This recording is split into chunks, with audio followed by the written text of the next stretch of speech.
मुझे लोग ब्लैकमेल करते हैं, जे मुझे खुद ब्लैकमेल करवाती है। लोग मुझे रास्ता चलते रोक कहते हैं, और जिससे मैंने अभी 5 लाख का उसके साड़ू से अपने जो उसका जीजा है उससे मुकदमा लिया। उसने मुझे वीडियो दिखाई है साक्षात, देखो ये तुम्हारी वाइफ की वीडियो है हमारे साथ सोते हुए, हमारे दोस्त के साथ मरवा देंगे हम। अभी भी ये फोन पे चाहे जब कहती है, मैं बराबर उसे खर्चा दे रहा, रहने के लिए, खाने के लिए, कमरे का किराया सब दे रहा। अभी भी बार बार कहती है तू तो मर जा, मैं तेरे बाप को वो झूठे छेड़छाड़ के मुकदमे में फंसा दूंगी, तुझे फंसा दूंगी, सब घर को जेल भेज दूंगी, बहनों को घर पे आके चाहे जब बराबर 5 लाख रुपए की डिमांड कर रही है और घर में हिस्से की मांग कर रही है। कह रही तुम अपने मरो जियो कुछ भी करो, हमें 5 लाख रुपए दो। भैया मैं कहाँ से दे दूँ? पहले ही मैं 5 लाख उससे केस वापस लिया है, अब मैं और उसे कहाँ से दे दूँ? मेरी स्थिति देख के आप खुद देखिए, मेरी स्थिति में तो मरने की कगार पे हूँ। घर ना वालों ने भी मुझे घर से निकाल दिया है बाहर। नमस्ते, मेरा नाम है धर्मेंद्र, आप देखना शुरू कर चुके हैं द न्यूज़ तंत्र। आपको कैमरे की फ्रेम में एक नया लड़का बैठा हुआ दिख रहा है। ये व्यक्ति भी कभी उन लोगों की तरह शिकार हो जाएगा जिनकी खबरें आप सोशल मीडिया पे देखते हैं कि पत्नी से प्रताड़ित हुआ और अंत में जाके उसने सुसाइड कर लिया। ये कहानी कुछ इनकी ऐसी ही है, इन एप्लीकेशंस में जो बयां हुआ है। थाने में एप्लीकेशन गए हैं, कप्तान साहब के यहाँ गए हैं, चौकी की भी एक प्रति है। अगर इनकी एप्लीकेशंस की कहानी को माना जाए तो इनने लव मैरिज की, इसके बाद इनके घर वालों ने इनको घर से भगा दिया। 4 साल से ये किराए से रह रहे हैं।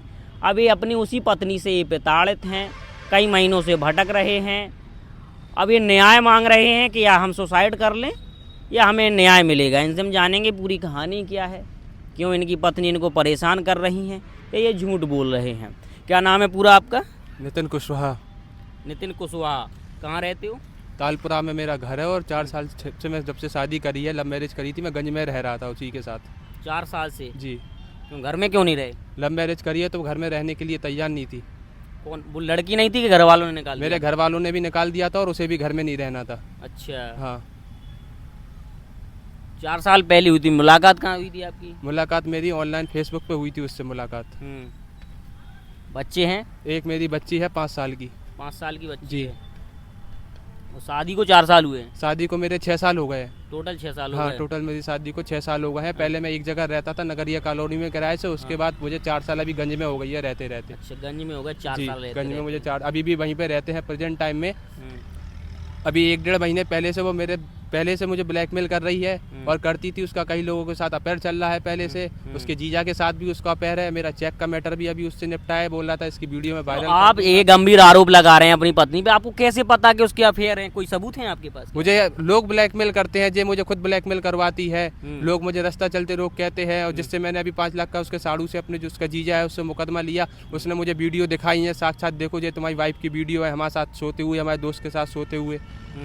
मैं बहुत प्रताड़ित हूँ भैया। ये तो इससे पहले आप चौकी थाने नहीं गए? महिला थाने जाते, आप अपनी समस्या बताते, बैठा के थाने में आपकी उस समस्या का समाधान किया जाता। मेरे समस्या का समाधान भैया मुझे मारने की धमकी देती थी, उनसे मुझे धमकी दिलवा देती थी, तो मैं मरवा दूसरे लोगों से? हाँ, दूसरे लोगों से कि तुम्हें मरवा देंगे हम। अभी भी ये फोन पे चाहे जब कहती है, मैं बराबर उसे खर्चा दे रहा, रहने के लिए, खाने के लिए, कमरे का किराया सब दे रहा।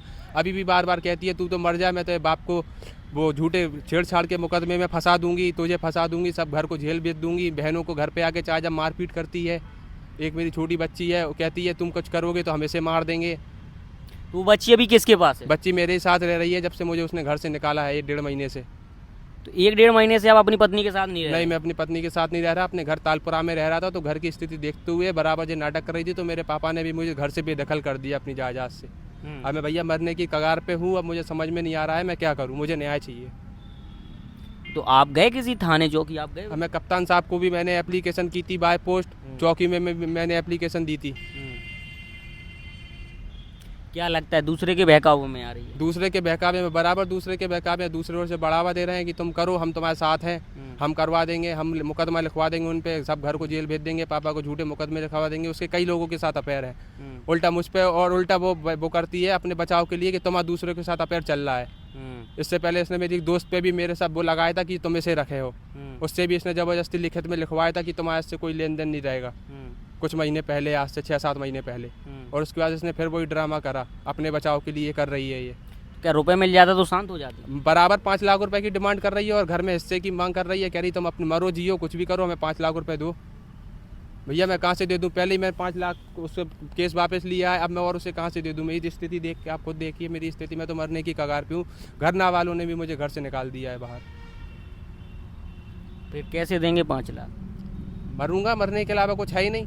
खुद मरूंगा, बच्ची को ले जाऊंगा साथ में, वो भी मरेगी, और कोई मेरे पास ऑप्शन है ही नहीं। ये तो गलत है ना मरना। तो फिर मैं क्या करूँ फिर मैं? तो आप, प्रशासन आपके साथ है, आप जाइए थाने चौकी जाइए, सलाह लीजिए, वो बैठाएंगे, आप लोगों को समझाएंगे।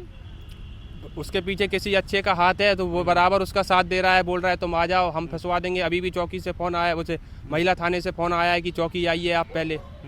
अब मुझे चौकी बुला रहे हैं, मुझे समझ में नहीं आ रहा है मैं क्या करूँ, चौकी जाऊँ कि मरूँ पहले? मुझे बराबर परेशान किया जा रहा है। ये आपने नितिन को सुना, और नितिन जैसे अगर हम झांसी की बात करें तो कई ऐसे लोग पीड़ित हैं। हालांकि नितिन 1-1.5 महीने से बराबर अपनी कहानी सुनाने के लिए बेताब थे, समय का अभाव था, मुलाकात नहीं हो पा रही थी।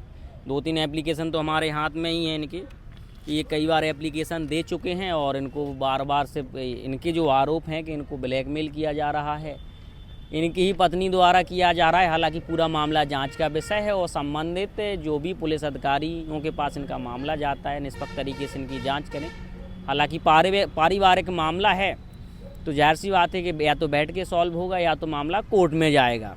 लेकिन नौ युवकों को आज सीखने की ज़रूरत है कि जो आप जिन संबंधों को आप बना रहे हैं तो एक बार विचार करिए, आप सोचिए और अपनी शर्तें रखिए। उन शर्तों के अनुसार आप अपने आने वाले जीवन को आगे बढ़ाइए। खुद कहते हैं उसके घर वाले कि क्या कहते हैं? हम तुम्हारी दूसरी शादी करा देंगे। उसकी मम्मी कहती है, लड़की की, मेरी वाइफ की मम्मी कहती है हम तुम्हारी दूसरी शादी करा देंगे, तुम तो इससे पैसे ले दे के अलग करो।